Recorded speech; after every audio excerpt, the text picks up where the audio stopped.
The notification chimed at 11:47 p.m., piercing through the silence of my home office like a needle through fabric.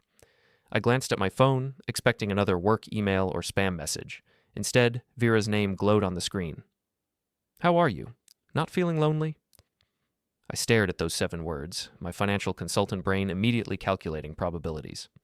My wife of 15 years, supposedly attending a luxury real estate conference in Chicago, was texting me at midnight. The irony wasn't lost on me, asking if I felt lonely while she was 3 hours away, probably not alone herself. I'm Grant Solen, 41 years old, and I've spent my career analyzing patterns, spotting inconsistencies, and reading between the lines of financial statements. Those same skills that made me successful in detecting corporate fraud were now screaming warnings about my own marriage. "Just working late," I typed back, keeping it simple. "Conference going well?" The response came quickly. Too quickly for someone supposedly networking with colleagues. "Amazing speakers, learning so much. Rita says hi." Rita Kells, Vera's best friend and fellow real estate agent. The same Rita who, according to her own Instagram posts from 2 hours ago, was having dinner at a local restaurant downtown, nowhere near Chicago. I leaned back in my leather chair, the one Vera always complained was too expensive, and let the pieces fall into place. The late nights, the mysterious work trips, the new wardrobe she claimed was professional investment. The way she'd started showering immediately after coming home, the phone calls that ended abruptly when I entered the room. My laptop screen displayed spreadsheets for the Morrison account, but my mind was elsewhere, cataloging evidence like a prosecutor building a case. 3 months ago, Vera had started mentioning Finn Harlow more frequently. Finn, the tech CEO with his downtown penthouse and his reputation for aggressive business tactics. Finn, who'd been recently divorced and was making headlines for his company's IPO. The pieces weren't just falling into place, they were crashing down like dominoes. I opened my desk drawer and pulled out the small notebook where I'd been unconsciously documenting inconsistencies. Dates, times, excuses that didn't add up. The pattern was clear now, written in my own careful handwriting. My phone buzzed again. "Miss you. Sweet dreams." The casual cruelty of it hit me like a slap. She was lying in another man's bed, texting her husband sweet nothings. The woman I'd supported through real estate school, who'd built her career on the foundation of our stable marriage, was now using that stability as cover for her betrayal. But instead of rage, I felt something else entirely. Clarity. I'd spent 15 years being the reliable husband, the steady provider, the man who handled the finances while she handled the social climbing. I'd been patient with her ambitions, understanding about her long hours, supportive of her networking events. I'd been everything a good husband should be, and in return, she'd made me a fool. Not anymore. I closed the notebook and opened my laptop's browser, navigating to a private email account I'd created years ago for sensitive client communications. If Vera wanted to play games, she'd chosen the wrong opponent. I hadn't built a successful consulting practice by being naive or unprepared. The first step was information gathering. I needed proof, not just suspicions. I needed to understand the full scope of her deception before making any moves. In my business, you never revealed your hand until you were ready to win the entire pot. I started with the obvious, social media. Vera thought she was clever, but she'd forgotten that I understood technology better than she gave me credit for. Her location services were still linked to our shared family account, the one she'd insisted on for safety reasons. Before we dive deeper into this story, I have one small request. Please subscribe, drop a like, comment, and hit that hype button to boost this channel so more people can discover these incredible Reddit stories. According to her phone's GPS, she wasn't in Chicago. She was at the Lakefront Grand Hotel, right here in Milwaukee. The same hotel where Finn Harlow kept a permanent suite for business meetings. The evidence was mounting, but I needed more. I needed something undeniable, something that would leave no room for her usual explanations and excuses. I picked up my phone and scrolled through my contacts until I found Julian's number. My younger brother had always been the practical one in the family, the ex-cop who taught me that preparation was everything. "Grant, it's almost midnight. Everything okay?" "I need a favor," I said, keeping my voice steady. "And I need you to keep this between us." "What kind of favor?" "The kind that requires your particular skill set." Julian was quiet for a moment. He'd left the police force 5 years ago to start his own security consulting business, specializing in corporate investigations and personal protection. He understood the value of information and the importance of gathering it legally. "This about Vera."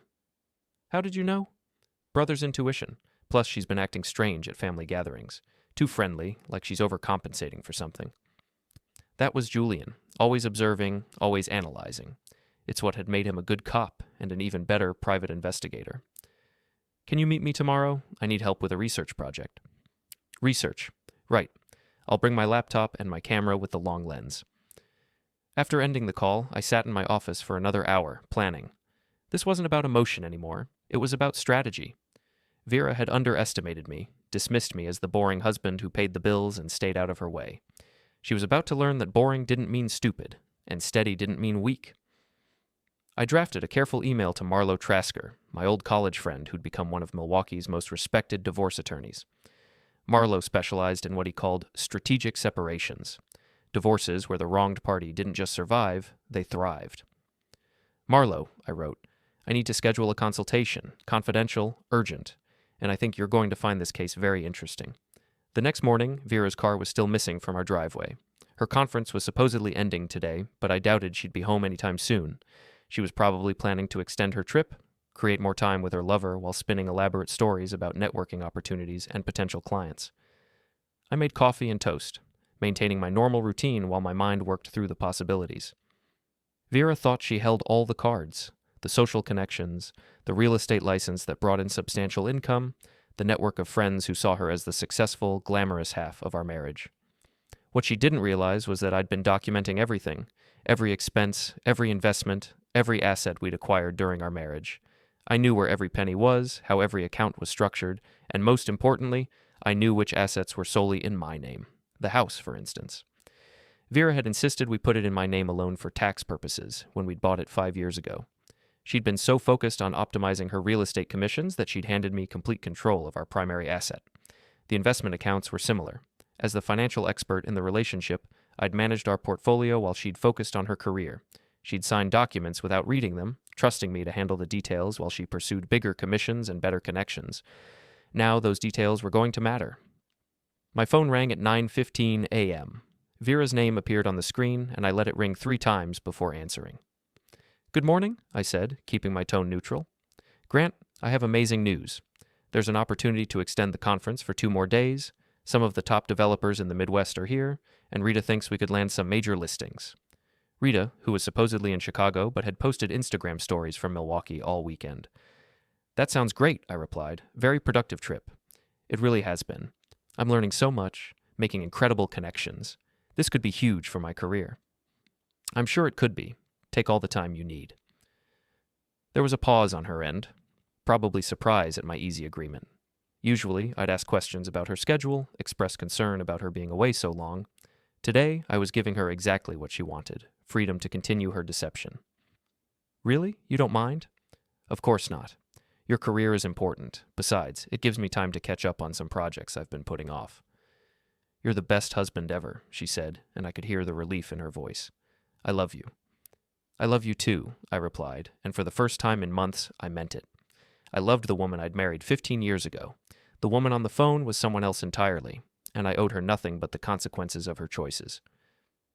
After hanging up, I called Julian. Operation Research is a go, I said. I'll be there in an hour. And Grant? Whatever we find, we document everything legally. No shortcuts, no gray areas. Understood. I spent the remaining hour preparing. I gathered financial documents, printed email records, and organized everything into neat folders. By the time Julian arrived, I had a complete picture of our marriage's assets and Vera's recent behavioral changes. Julian knocked on the back door, carrying a laptop bag and a small equipment case. At 36, he still moved with the alert confidence of his police days, but his expression was softer now, concerned for his older brother. Show me what you've got, he said, settling into the kitchen chair across from me. I laid out the evidence systematically, the location data showing Vera's real whereabouts, the financial records showing unexplained expenses, the pattern of lies that had been building for months. Julian studied everything with professional detachment, occasionally making notes in his own notebook. It's solid, he finally said. But we need more if you want to make sure she can't spin this as a misunderstanding. What kind of more? Photos, documentation of them together, something that makes denial impossible. I nodded. Can you handle that part? Already on it.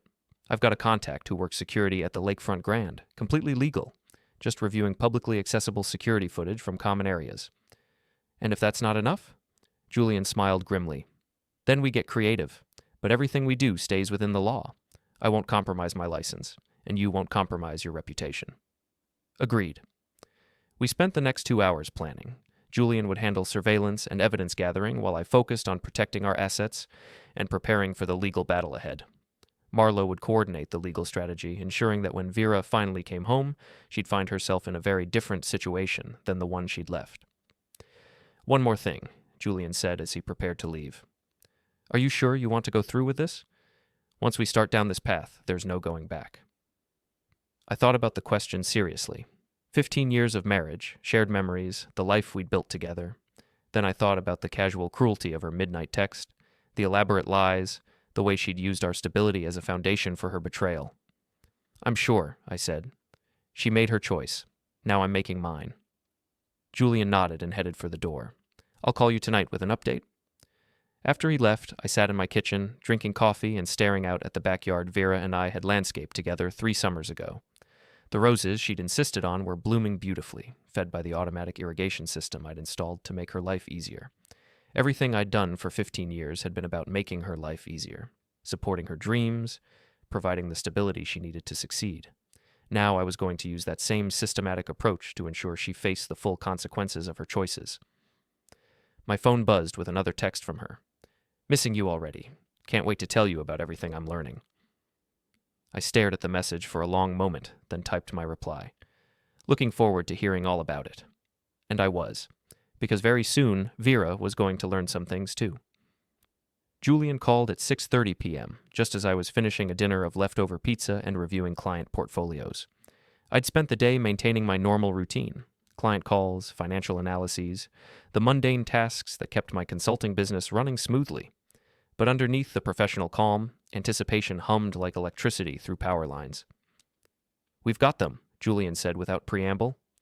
Hotel security footage from this afternoon, Vera and Finn Harlow entering the elevator together at 2:15 p.m., looking very comfortable with each other. How comfortable? His hand was on the small of her back. She was laughing at something he said, and they were standing closer than business associates typically do. I felt a strange sense of vindication mixed with disappointment. Part of me had still hoped I was wrong, that there was some innocent explanation for everything. That part was officially gone now. What else? Restaurant receipts from last night. They had dinner at Meridian, the place with the private dining rooms, $200 wine, appetizers, the works. And here's the interesting part. Finn paid with his corporate card. Corporate card? Which means it's a business expense as far as his company's concerned. His board of directors might find that very interesting, especially since his recent divorce settlement included a morality clause about conduct affecting the company's reputation. I smiled despite myself. Julian had always been thorough, but this level of detail was impressive even for him. There's more, he continued. I had coffee with my contact at the hotel. Finn's had that suite for 8 months, officially for client meetings. But the housekeeping staff says it's been used for personal entertainment pretty regularly. Always the same woman for the last 3 months. Vera. And here's the best part. She's been signing in as V. Solen, real estate consultant, using your last name while meeting her lover. That's either incredibly stupid or incredibly arrogant. Probably both. I've got photos, receipts, and a timeline. Everything documented legally, nothing that could be thrown out of court or used against us later. I felt a cold satisfaction settling in my chest. Vera had been so careful about covering her tracks at home, but she'd been sloppy everywhere else. She'd underestimated the paper trail that followed every modern affair, the digital footprints that couldn't be erased. What's our next move? That depends on what you want to accomplish. If this is just about divorce proceedings, we've got enough evidence to ensure a favorable settlement. But if you want to make a statement, I want to make a statement. Julian was quiet for a moment. Then we need to think bigger. This isn't just about Vera. It's about Finn, too. He's the CEO of a publicly traded company, recently divorced and using corporate resources to conduct an affair with a married woman. His board won't appreciate the liability exposure. What kind of liability? Harassment lawsuits, shareholder complaints, SEC investigations if there's any suggestion he's been mixing business with pleasure in other deals. Corporate executives live in glass houses, Grant. One crack and the whole structure comes down. I walked to my office window, looking out at the street where Vera and I had taken evening walks for years. The neighborhood was quiet, peaceful, the kind of place where scandals were whispered about over coffee and discussed at book clubs for months afterward. I need to call Marlo, I said. Set up a meeting for tomorrow. Already done. He's expecting us at 10 a.m. And Grant? He's very interested in this case. Apparently, he's had some professional dealings with Finn Harlow that didn't go well. After ending the call, I poured myself a glass of wine, a bottle of the expensive Cabernet that Vera had bought for special occasions. Tonight felt special enough. My phone rang at 9:15 p.m. Vera again, probably calling from Finn's suite to maintain the illusion of her conference attendance. "Hi, honey. How was your day?" "Productive," I said, which was completely true. "How's the conference?" "Incredible. The networking opportunities are beyond anything I expected. I've already got 3 potential clients interested in high-end properties." "That's wonderful. Rita must be pleased too." "Oh, she is. We're both exhausted but excited. This could really take our careers to the next level." I marveled at her ability to lie so smoothly. If I hadn't seen the evidence, hadn't documented her real whereabouts, I might have believed her enthusiasm was genuine. "I'm proud of you," I said. "You've worked so hard for this." "Thank you for being so supportive. I know I've been distracted lately with work and everything, but this conference is exactly what I needed to refocus on what's important." "I'm sure it is." "I should probably get some rest. Tomorrow's the final day, and then I'll be home tomorrow evening."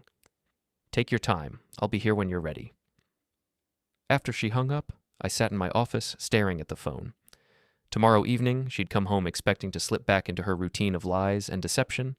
Instead, she'd find a husband who knew exactly what she'd been doing and was prepared to respond accordingly. I opened my laptop and began drafting an email to my 3 largest clients, informing them that I might need to adjust my schedule over the next few weeks due to personal matters requiring immediate attention. I'd built my reputation on reliability and discretion, qualities that would serve me well in the coming confrontation. The next morning, Julian picked me up at 9:30 for our meeting with Marlowe. The law offices of Trasker and Associates occupied the top floor of a downtown building with floor-to-ceiling windows offering a panoramic view of Lake Michigan. Marlowe had done well for himself since our college days, building a practice that specialized in high-stakes divorce cases and corporate disputes.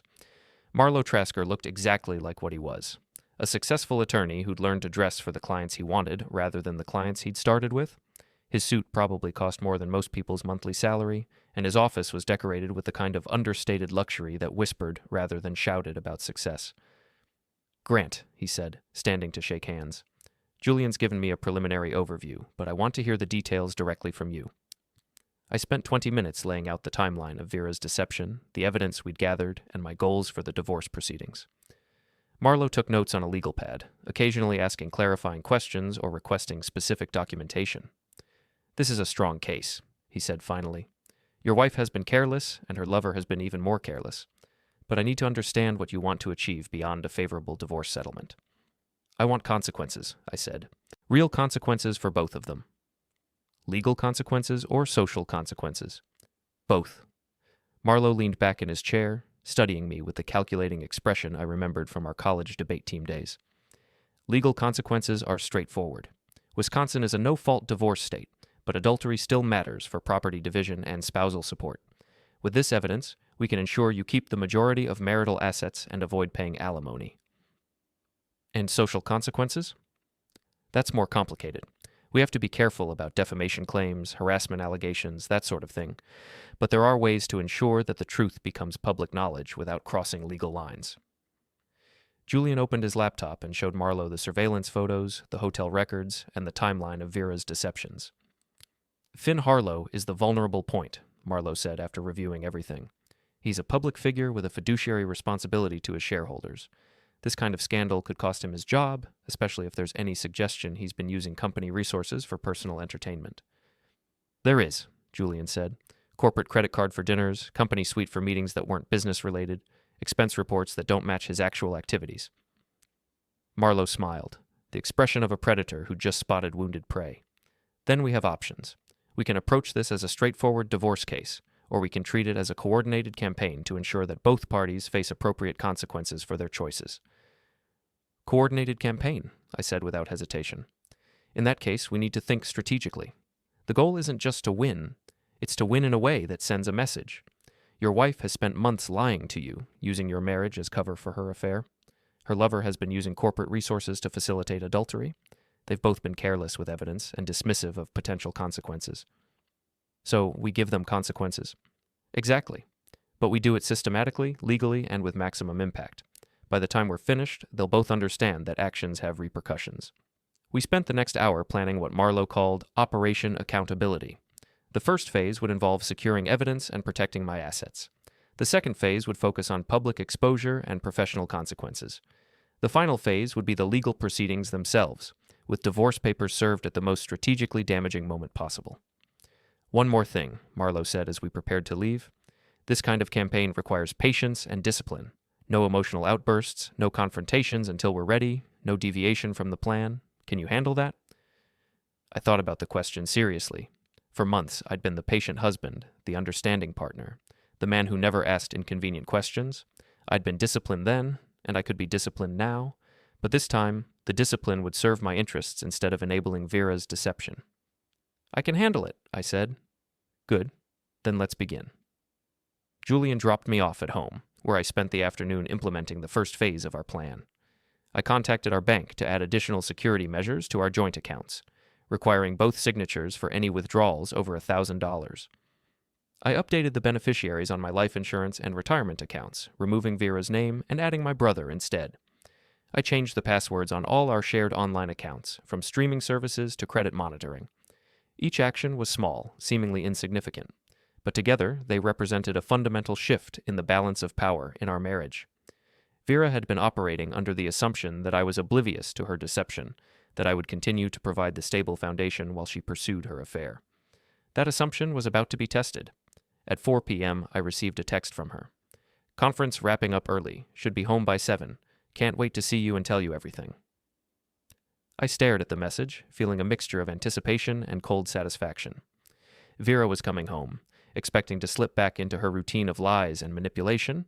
Instead, she was walking into a trap that had been carefully prepared and legally documented. I typed my response carefully. "Looking forward to it.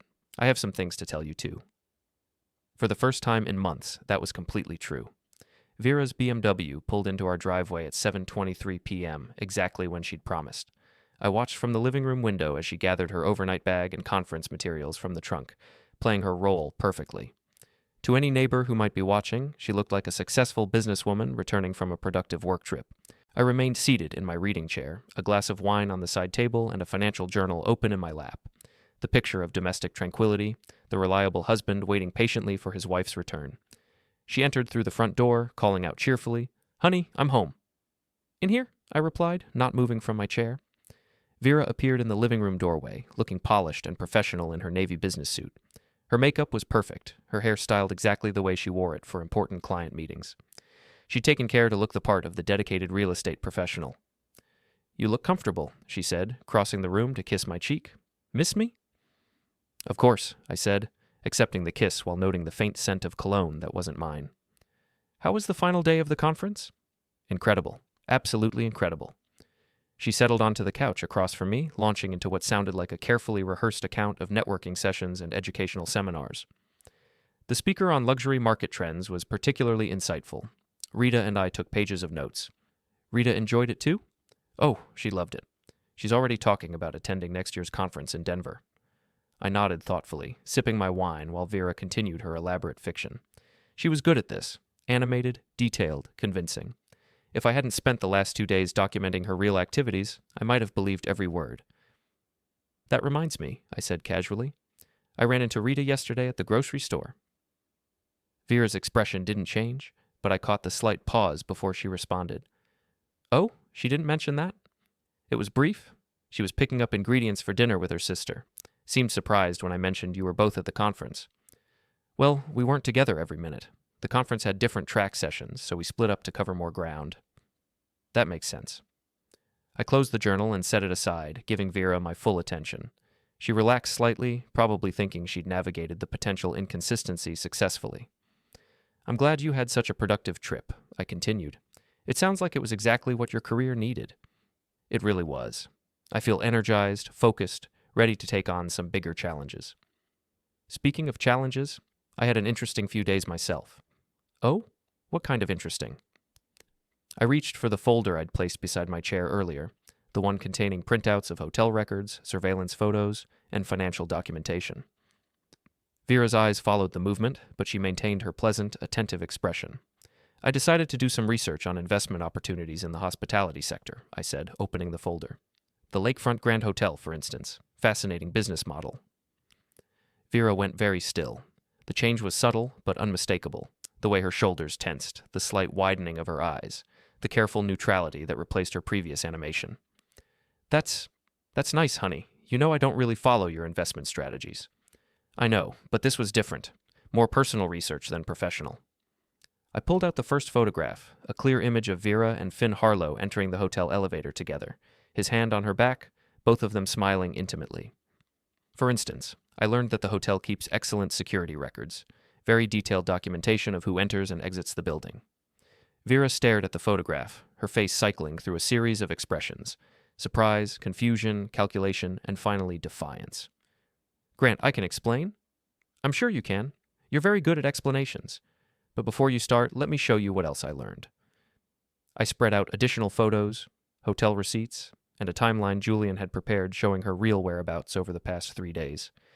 Each piece of evidence was damning, but together they painted an undeniable picture of systematic deception. This is from Tuesday afternoon, I said, pointing to a restaurant receipt. Meridian Restaurant. $200 dinner for two, paid for by Finn Harlow's corporate credit card. The same Tuesday when you texted me about attending an educational seminar on market analysis. Vera's composure was cracking now, her professional mask slipping to reveal something harder underneath. You had me followed, she said, her voice tight with anger. I had inconsistencies investigated. There's a difference. This is harassment, Grant. Stalking. You can't just spy on people because you're feeling insecure. I almost admired her strategy. Attack as the best defense, turn the conversation away from her deception and toward my supposed wrongdoing. It might have worked if I hadn't been preparing for exactly this response. Actually, I can investigate potential fraud when it involves my own assets, I said calmly. Our joint credit cards, our shared accounts, our marital property. When you use those resources to facilitate an extramarital affair, it becomes my business in very concrete ways. Fraud? That's ridiculous. I haven't stolen anything from you. Haven't you? I pulled out financial records showing charges to our joint accounts. Dinners, hotel rooms, gifts that had never made it home. 3 months of expenses related to your relationship with Finn Harlow, paid for with marital funds, justified as business expenses on your tax documentation. Vera stood up abruptly, pacing to the window. When she turned back, her expression had hardened into something I barely recognized. Fine. You want the truth? I've been seeing Finn. We have a connection. Something real. Something I haven't felt in years. I'm sorry you found out this way, but I'm not sorry it happened. I appreciate the honesty. Do you? Because you don't seem surprised. You seem prepared. I am prepared. I've been preparing for 2 days, ever since I confirmed what I'd suspected for months. And what exactly have you been preparing for? I closed the folder and set it aside, meeting her eyes directly. Consequences, Vera. Real, meaningful consequences for choices that affect both of our lives. What kind of consequences? The kind that reflect the seriousness of what you've done. You didn't just have an affair. You conducted a systematic campaign of deception, used our shared resources to facilitate it, and lied to me repeatedly about your whereabouts and activities. Vera crossed her arms, her posture shifting from defensive to combative. So what? You want a divorce? Fine. We'll split everything 50-50 and move on with our lives. Actually, Wisconsin law is quite specific about how adultery affects property division, especially when marital assets have been used to support the affair. You can't prove that. I gestured toward the folder. I can prove exactly that. Hotel bills, restaurant charges, gifts purchased with our joint credit card. Your lover might have paid for some expenses, but you paid for others. The paper trail is very clear. This is insane, Grant. People have affairs. It happens. It doesn't make me a criminal. No, but it makes you liable for the financial consequences. And it makes Finn Harlow liable for his own choices. What does that mean? It means that corporate executives who use company resources for personal entertainment face scrutiny from their boards of directors, especially recently divorced executives whose settlement agreements include morality clauses. Vera went pale. You wouldn't. I don't have to. The evidence speaks for itself. Hotel suites paid for with corporate accounts, business dinners that weren't business-related, expense reports that don't match actual activities. His own board will draw the obvious conclusions. You're trying to destroy his career over a personal matter. I'm not trying to destroy anything. I'm simply ensuring that the truth becomes known to the people who have a right to know it. His shareholders, his board of directors, his business partners, just like I had a right to know what my wife was really doing during her business trips. Vera sank back onto the couch, the full implications of the situation finally becoming clear to her. What do you want, Grant?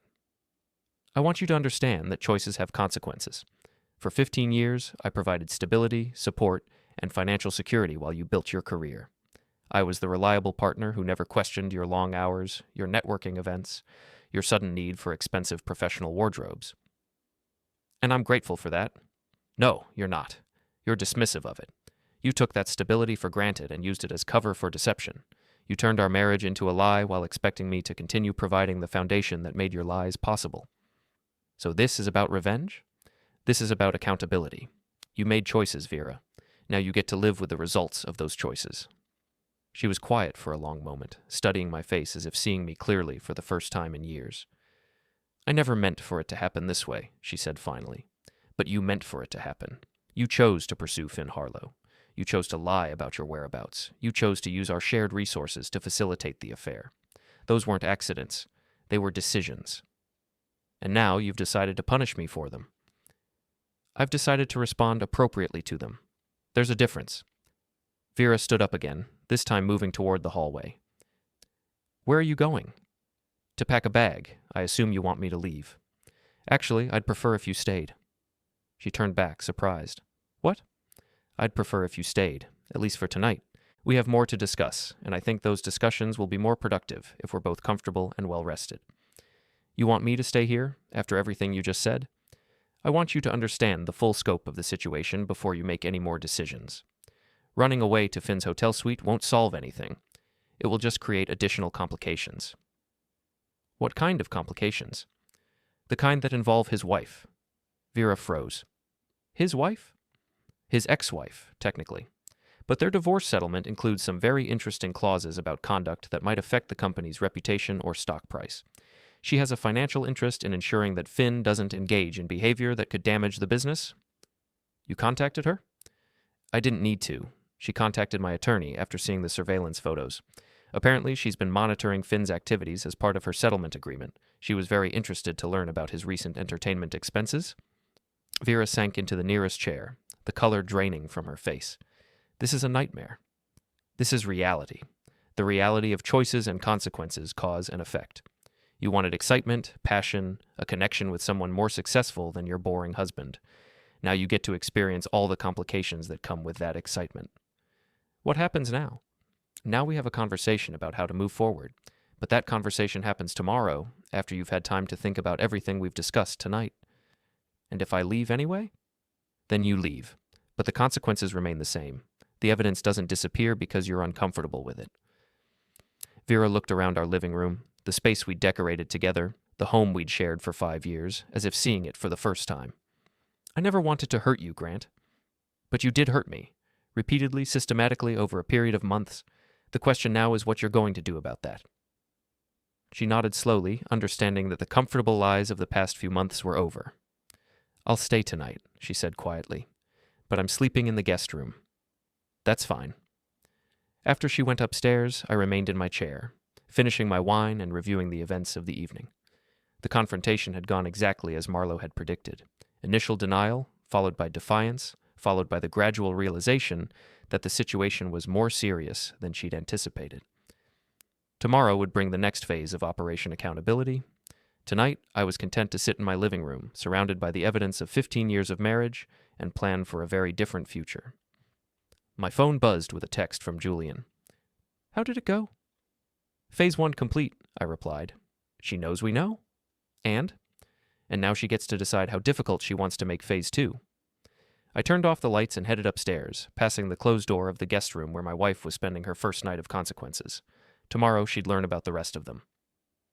I woke at 6:30 a.m. to the sound of Vera's voice downstairs, speaking in urgent, hushed tones on her phone. I lay in bed for a few minutes, listening to the rhythm of her conversation without trying to make out specific words. The tone told me everything I needed to know. She was in crisis management mode, probably talking to Finn about the previous evening's revelations. After showering and dressing, I made my way to the kitchen, where I found Vera sitting at our breakfast table with her laptop open and her phone beside her. She'd clearly been up for a while, her hair pulled back in a hasty ponytail, her face pale and tired. Good morning, I said, starting the coffee maker. Grant, we need to talk. I agree. Coffee first? This isn't a social conversation. I poured myself a cup and sat across from her, noting the scattered papers and printed emails spread across the table. She'd been busy. I've been thinking about everything you said last night, she began, her voice carefully controlled, and I think you're overreacting to what is essentially a personal matter between adults. Overreacting? Yes. People have affairs, Grant. It's unfortunate, it's hurtful, but it's not the end of the world. We can work through this like mature adults without turning it into some kind of vendetta. I sipped my coffee, studying her face. She'd had time to process the shock of discovery, and now she was trying to regain control of the situation. Classic Vera, when confronted with a problem, immediately starts strategizing ways to minimize the consequences. What did Finn have to say about our conversation? This isn't about Finn. This is about us, our marriage, our future. Interesting that you mention our marriage. I was under the impression you'd moved on from that particular commitment. Don't be sarcastic. It doesn't suit you. Actually, I think it suits me perfectly. I'm discovering all sorts of new aspects of my personality.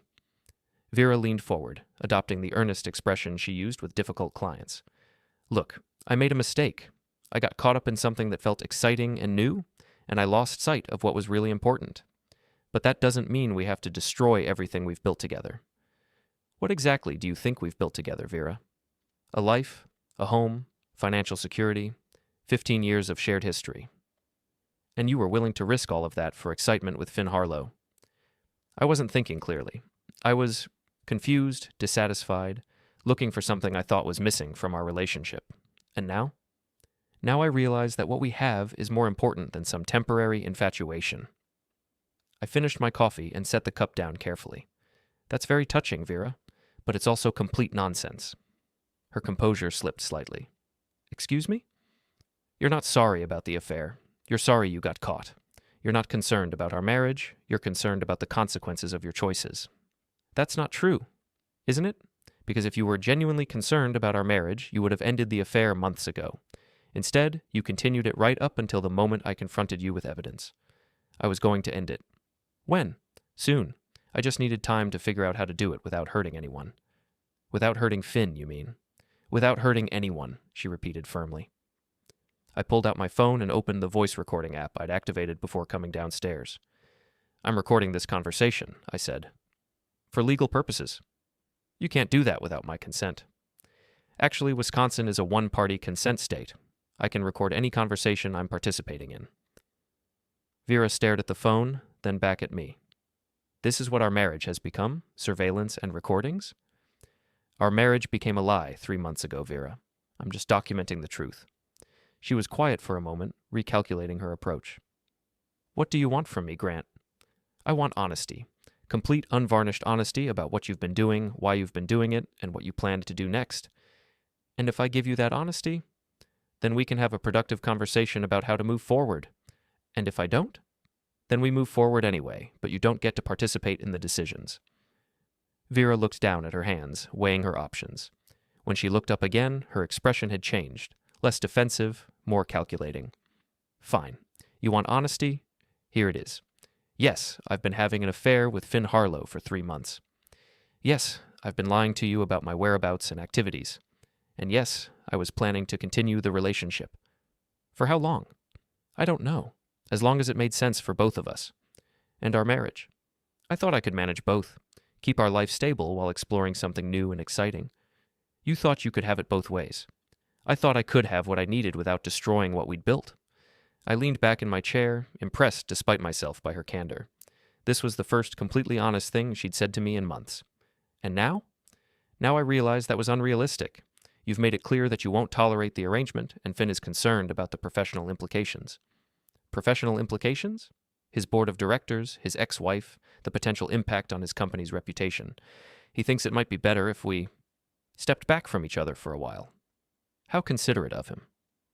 Don't be cruel, Grant. This is difficult enough. Difficult for whom? You've had 3 months to prepare for this conversation. I've had 2 days. Vera was quiet again, and I could see her processing the full implications of her situation.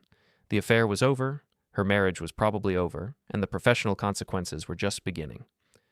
What happens now? She asked finally. Now we discuss the practical aspects of ending our marriage. You've already decided on divorce? You decided on divorce 3 months ago, Vera. You just didn't bother to tell me. That's not fair. Fair? You want to talk about fair? Fair would have been honesty from the beginning. Fair would have been ending our marriage before starting a new relationship. Fair would have been not using our shared resources to finance your affair.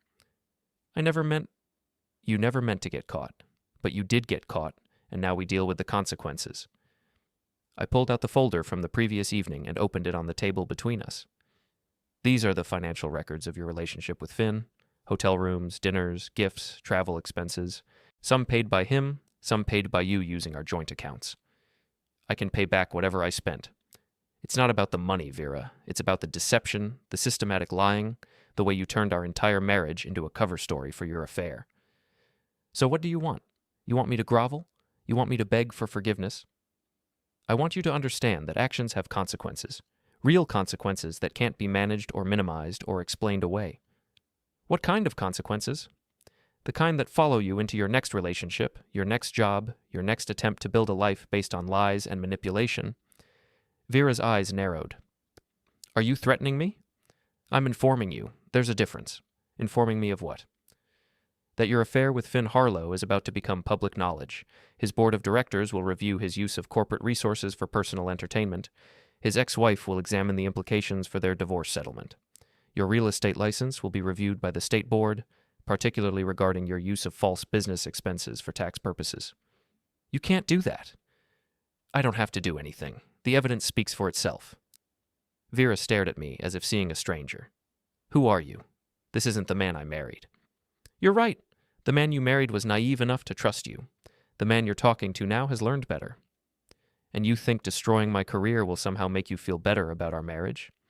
I think facing the consequences of your choices might teach you something about the cost of deception. This is revenge, pure and simple. This is accountability, something you've managed to avoid for most of your adult life. Vera stood up abruptly, gathering her papers and laptop. I don't have to listen to this. No, you don't, but leaving won't change the facts or eliminate the consequences. Watch me. She headed for the hallway, then stopped and turned back. You know what the really sad part is, Grant? I actually thought about coming clean with you last month.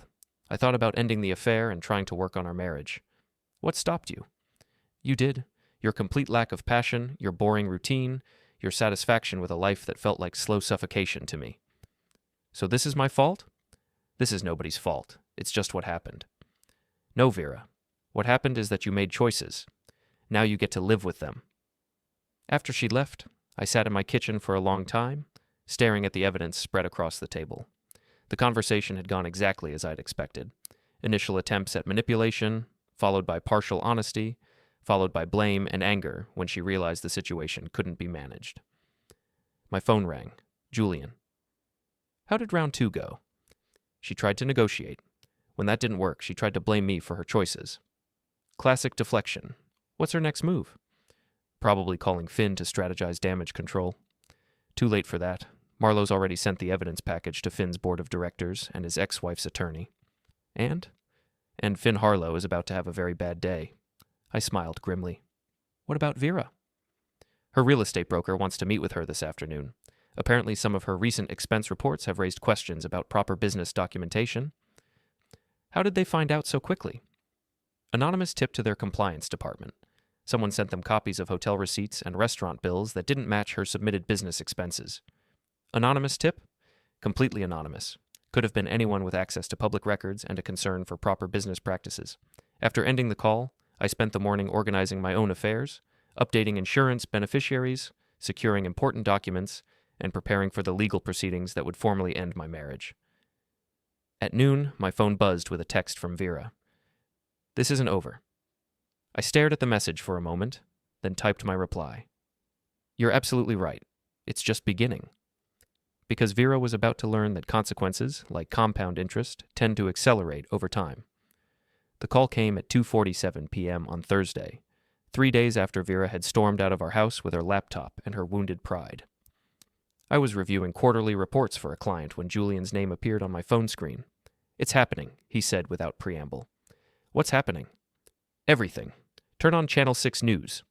I grabbed the remote and switched to the local news station, where a perfectly coiffed reporter was standing outside the headquarters of Harlow Technologies, microphone in hand.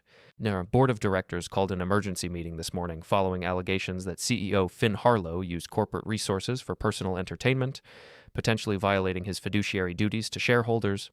The camera cut to file footage of Finn entering the building, looking considerably less confident than his usual public appearances. The reporter continued with details about expense reports, hotel suites, and questions about corporate governance. "How did this get to the media so quickly?" I asked Julian. "Finn's ex-wife held a press conference an hour ago. She's claiming that his conduct violates their divorce settlement and puts her financial interests at risk. She's demanding a full audit of his corporate expenses and threatening to sue for additional damages." I watched the news coverage with fascination. Finn Harlow, the smooth-talking CEO who'd been so confident about his ability to manage multiple relationships, was now facing the kind of public scrutiny that could end careers. What about Vera? That's the interesting part. She's been trying to distance herself from Finn all morning, claiming their relationship was purely professional. Unfortunately for her, the hotel security footage tells a different story. The footage is public now? Not yet, but Finn's ex-wife's attorney has subpoenaed all hotel records as part of her civil case. Those records include security footage, credit card receipts, and witness statements from hotel staff. I muted the television and walked to my office window, looking out at the quiet suburban street where Vera and I had planned to grow old together. Where is Vera now? At her office, meeting with her broker and a lawyer. Apparently, the State Real Estate Commission received a complaint about her business expense reporting. They're reviewing her license status. A complaint from whom? Anonymous. Could have been anyone concerned about professional ethics in the real estate industry. The pieces were falling into place exactly as Marlowe had predicted. When you built a life on deception, the foundation eventually cracked and everything collapsed at once. My phone buzzed with an incoming call. Vera's name on the screen. "I should take this," I told Julian. "Grant." Her voice was tight with controlled panic. "We need to talk." "I'm listening." "Not on the phone. In person. Can you meet me somewhere?" "Where?" "Anywhere but my office. There are reporters in the parking lot." "Reporters?" "They want a statement about my relationship with Finn, about the hotel records and the expense reports and all the rest of it." I almost felt sorry for her. Almost. "Come to the house," I said. "We can talk privately here." "Thank you." She arrived 45 minutes later, driving a rental car instead of her BMW. When she knocked on the front door, I could see the strain of the last few days in her face. The careful makeup couldn't hide the exhaustion and stress. "Come in," I said, leading her to the living room. She sat on the edge of the couch, her posture tense and alert. This wasn't the confident woman who'd returned from her fake conference 4 days ago. This was someone who'd finally realized that consequences were real and unavoidable. "This has gotten out of hand," she said. "Has it?" "You know it has. The media attention, the investigations, the damage to both our reputations. This isn't what either of us wanted." "What did you want, Vera?" "I wanted to handle this privately, between us, like adults." "You mean you wanted to manage the situation, control the narrative, minimize the consequences?" "I wanted to avoid unnecessary damage to innocent people." "Which innocent people?" "Finn's employees, for one. His company employs 300 people in Milwaukee. If he loses his job because of this scandal, those people could lose theirs too." I studied her face, impressed by her ability to reframe her concern for her lover as concern for his employees. "And what about the innocent person who was married to you for 15 years? "That's different." "How is it different?" "Because you're not innocent, Grant. You orchestrated this entire situation. You turned a private matter into a public spectacle." "I documented the truth. There's a difference." "You destroyed lives, and there's a difference too." I leaned back in my chair, watching her try to regain moral high ground she'd never actually occupied. "Tell me about the meeting with your broker." Her composure cracked slightly. "How did you know about that?" "I know about a lot of things now, Vera. It's amazing what you can learn when you start asking the right questions." "They're reviewing my expense reports from the last 6 months. Someone filed a complaint with the state commission about improper business deductions." "And what did the review find?" "Discrepancies. Expenses claimed as business meetings that were actually personal." "Personal meetings with Finn Harlow." "Yes. Using our joint credit card for expenses you then deducted as business costs on your taxes." "It wasn't intentional fraud. It was just poor record keeping." "Poor record keeping that saved you thousands of dollars in taxes while using marital assets to finance your affair. Vera was quiet for a moment, staring at her hands. What do you want me to say, Grant? That I made mistakes? I made mistakes. That I hurt you? I hurt you. That I'm sorry? I'm sorry. Are you sorry about the affair or sorry you got caught? Both. At least that's honest. So what happens now? Do we keep destroying each other until there's nothing left? We don't destroy anything, Vera. We just stop pretending that actions don't have consequences. And what are the consequences? For you? Loss of your real estate license, probably. Tax penalties for improper deductions. Public embarrassment. The end of our marriage, obviously. And for you? For me? The satisfaction of knowing that I finally stopped being naive about the woman I married. That's it? That's all you get out of this destruction? I get the truth. I get clarity. I get to stop living a lie. Vera stood up and walked to the window, looking out at the neighborhood where she'd never be welcome again. Finn's board voted him out this morning, she said quietly. I heard. He blames me, says I should have been more discreet, more careful about the paper trail. And what do you think? I think he's right. I was careless. I got comfortable with the deception and stopped being careful about the details. The details that ended up destroying both your careers. Yes. She turned back to face me, and for the first time in months, I saw something like genuine remorse in her expression. I never wanted it to end this way, Grant. How did you want it to end? I don't know. I thought maybe I could have both lives, at least for a while. Keep our stability while exploring something new and exciting. You thought you could manage the situation indefinitely. I thought I was smarter than I actually was. And now? Now I'm facing the consequences of thinking I was smarter than I actually was. I stood up and joined her at the window. Our neighborhood looked peaceful in the afternoon sunlight, the kind of place where people mowed their lawns on weekends and knew their neighbors' names. What will you do now? I asked. I don't know. Find a new career, I suppose. Start over somewhere else. Somewhere else? I can't stay in Milwaukee. Everyone knows about the scandal now. Every potential client, every professional contact, every person I might want to date in the future. You're leaving. I'm starting over. There's a difference. Where will you go? Maybe Phoenix. I have a cousin there and the real estate market is strong. Running away to start fresh somewhere else. Learning from my mistakes and making better choices in the future. I nodded, understanding that this was probably the closest thing to accountability I was going to get from Vera. She would leave Milwaukee, reinvent herself in a new city, and eventually convince herself that the scandal had been an unfortunate misunderstanding rather than the predictable result of her own choices. When are you leaving? Soon. Maybe next week, after I finish dealing with the legal issues here. The divorce? Marlowe says it should be straightforward given the circumstances. You keep the house and most of the assets. I take responsibility for my own debts and legal expenses. That seems fair. Fair. She laughed bitterly. I'm not sure either of us has much claim to fairness at this point. Maybe not. But we can claim honesty, finally. Is that enough for you, Grant? Honesty in consequences and the satisfaction of being right? I thought about the question seriously. Was it enough?